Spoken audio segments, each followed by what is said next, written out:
तुम्हें जानिछ कि आज आम देखुथिबा विराट भारतीय चलचित्र जगत बा इंडियन फिल्म इंडस्ट्री रो जन्म केबे ओ किपरि होइतिला। आजिर दिन रे अर्थात मे 3 तारिख 1913 मसीह रे भारतर प्रथम फिल्म राजा हरिश्चंद्र रिलीज होइतिला। एही चलचित्रर निर्देशक थिले दादा साहेब फाल्के, जहांकु भारतीय चलचित्र जगतर जनक बोली कुहा जाय। सेथिपाई इंडियन सिनेमा जगत रे दादा साहेब फाल्के पुरस्कार हेउची सबुठारु बड़ पुरस्कार। जदि आमे राजा हरिश्चंद्र फिल्म विषय रे कहिबा, सबुठारु मजाड़िया कथा हेउची एही फिल्मटी संपूर्ण मूक बा साइलेंट फिल्म थिला।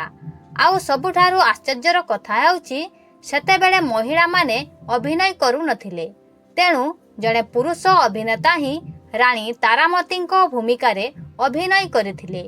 मुंबईर करोनेशन सिनेमारू आरंभ होइथिबा एही यात्रा आज भारत को विश्वर सबुठारु बड़ फिल्म इंडस्ट्री भाबे गढ़ी तोलिछि।